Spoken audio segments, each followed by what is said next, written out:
Salut à toutes et à tous, c'est un immense plaisir pour nous de vous accueillir sur Sport Auto pour un comparatif qui va s'annoncer musclé. Un match France-Japon avec d'un côté l'Alpine A110 dans sa finition GT et de l'autre, pour représenter le camp japonais, la toute dernière Toyota GR Supra dans sa finition édition limitée Jarama Racetrack Edition, une édition limitée en Europe à 90 exemplaires.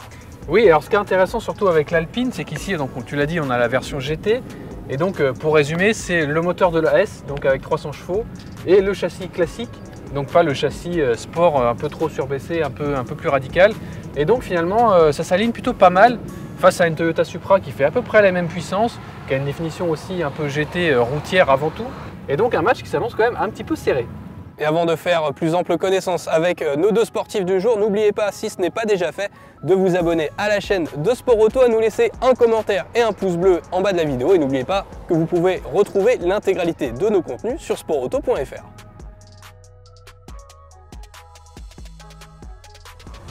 Bon, là on a ouvert le capot de la Toyota. T'es vraiment sûr que c'est une Toyota? Moi je veux des logos un petit peu BM partout là. C'est vrai Clément, je dois te l'avouer, cette Toyota Supra est en fait plus allemande que japonaise. Pourquoi? Parce que dans ses entrailles, son 6 cylindres turbo de 340 chevaux est en réalité dérivé de la BMW Z4. Donc en effet, ne vous méprenez pas, malgré ce petit logo Toyota ici, c'est quand même une motorisation allemande du constructeur bavarois. Bon, en même temps je me moque, mais moi derrière c'est un moteur Renault, puisque c'est le 1,8 litre 300 chevaux.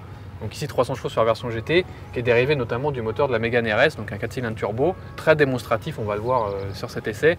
Mais donc, t'ouvres pas le capot toi? Non, j'ouvre pas le capot, ça s'ouvre pas de toute façon, c'est caché derrière les sièges et ça prend la place du coffre, mais ça aussi on en reparlera. Alors à bord de cette Toyota Supra, eh bien l'ambiance est un petit peu moins radicale, un petit peu moins sportive, on est sur du noir partout. Alors après, comme on retrouve l'affiliation avec BMW, la qualité de finition perçue est au rendez-vous avec des matériaux nobles.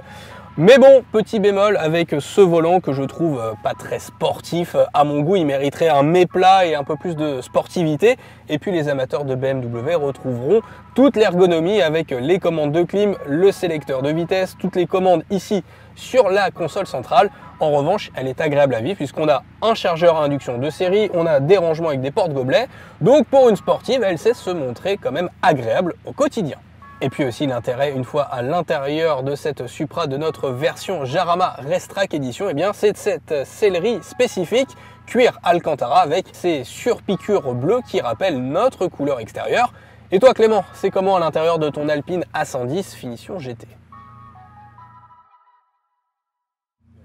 Alors ici dans la 110, on va le dire tout de suite, c'est quand même plus spartiate que la Supra et surtout moins bien fini. On a quand même beaucoup de plastique, on a beaucoup d'éléments repris de chez Renault et notamment cet écran central de 7 pouces qui est vraiment très petit, pas très élégant. Alors heureusement cette année il peut recevoir Apple CarPlay et Android Auto mais avec un fil quand même.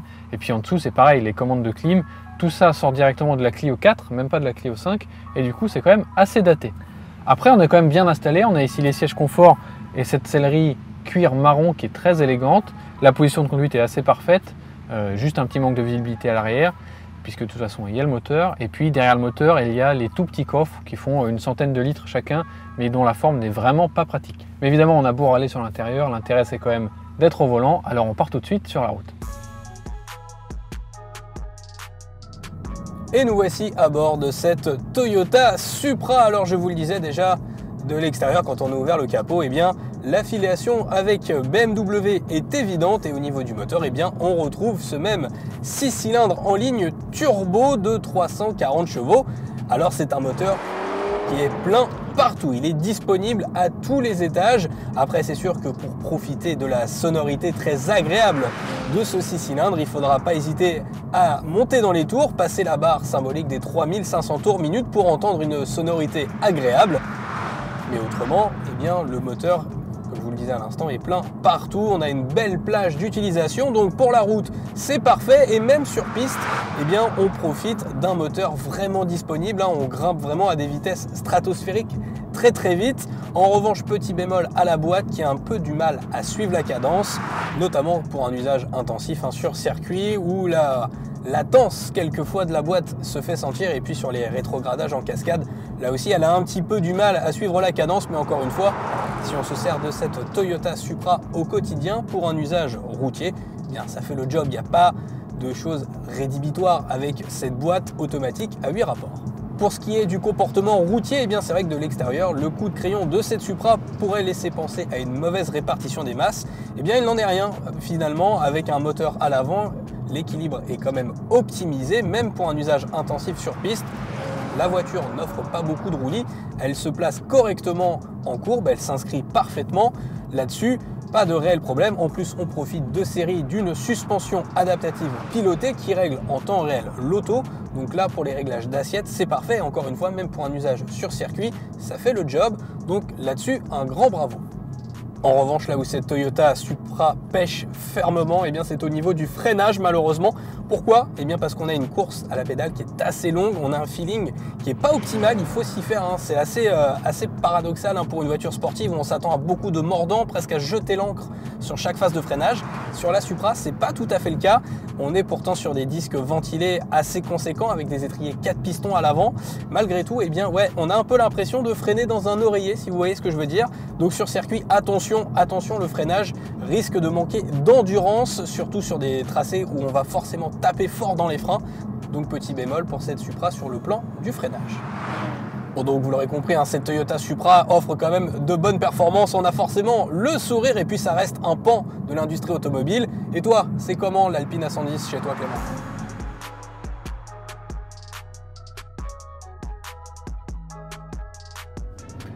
Alors ici Thibaut, dans l'Alpine, l'avantage de faire cette comparaison avec la Supra, c'est que ça met vraiment en lumière ce qui fait la spécificité de cette A110, c'est-à-dire d'abord un intérieur et un châssis en règle générale qui est tourné entièrement vers la conduite sportive. C'est malgré le nom de cette version GT, c'est pas vraiment une GT parce qu'il n'y a pas beaucoup de place pour mettre des affaires. C'est confortable mais sans plus, mais surtout chaque mètre parcouru, eh bien, on sent que la voiture n'est censée faire qu'une seule chose et c'est du sport. Alors c'est pas non plus de la grosse attaque, on a fait quand même un petit peu de circuit, on sent vraiment les limites de la voiture, mais en bien, c'est-à-dire que on sent que la voiture peut enrouler en entrée de virage et on sent toujours cette légèreté vraiment dans les relances, dans les enchaînements de virages. C'est très agréable et c'est un vrai contraste avec la Supra qui est un peu plus lourde, et quand je dis un peu plus lourde, qui fait quasiment une demi-tonne de plus, et ça on le sent à chaque instant. Et vraiment, cette légèreté, cette précision, cette presque simplicité de la démarche, ça fait vraiment de cette Alpine A110 une voiture complètement unique sur le marché. Et aujourd'hui, eh bien, pas de chance pour la Supra, on a vraiment à nos yeux la meilleure version de la gamme, puisque pour 2022, elle a été légèrement revue. On a désormais l'A110 classique, l'A110 GT, donc celle-ci avec le châssis normal, mais les 300 chevaux de la S. Et puis donc la S qui est plus radicale, plus ferme et quand même un peu moins sympa sur route. Et vraiment dans celle-ci, dans la GT, on a un peu le beurre et l'argent du beurre. On a beaucoup de performance quand même puisqu'on est juste au-dessus des 4 secondes annoncées sur le 0 à 100. Mais on a quand même un comportement plus souple et qui même, on l'a vu sur circuit, est quand même suffisant sur circuit. C'est beaucoup plus joueur et c'est un vrai régal. Alors évidemment, nous on n'a pas un 6 cylindres, ça manque un petit peu de noblesse mécanique certes, mais comme cette voiture est beaucoup moins filtrée que la Supra, on a des bruits vraiment très authentiques, très mécaniques. On entend le turbo, on entend la boîte, parfois quelques pétarades au rétrogradage sur cette version 2022. Et c'est bien aidé dans tout ça par une boîte double embrayage à 7 rapports qui est beaucoup plus directe et beaucoup plus simple d'utilisation que celle de la Supra, certes un peu plus souple, mais du coup moins réactive. On se retrouve tout de suite avec Thibaut pour faire le bilan de ces deux voitures à Montlhéry.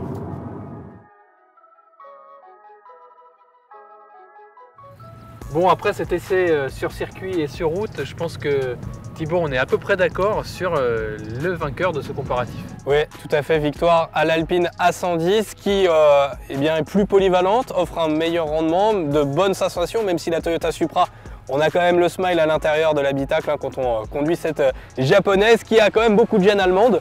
Mais Bon, victoire à l'Alpine, puisque en plus sur le plan tarif, aussi avantage à la française. Oui, alors il y a un petit avantage sur le papier, c'est assez serré, ça se joue à pas grand chose, sauf que le malus, évidemment, le fameux malus. Et le gros avantage de l'Alpine, c'est comme c'est une petite voiture qui est légère, qui a un petit 4 cylindres de 1,8 litre, le malus c'est pas très méchant, puisqu'en fonction des options que vous prenez, ça naviguera entre 1 200 € et 2 000 €, alors que chez toi c'est bien pire. Et oui, sur la Supra, avec 188 grammes par kilomètre en termes d'émissions de CO2, Clément, il faut compter 10 980 € de malus sur la Supra. Du coup, oui, ça fait peser lourd dans la balance, donc l'Alpine revient moins cher à l'arrivée. Voilà. Et en plus, ça va s'empirer dans quelques mois avec la nouvelle version du malus.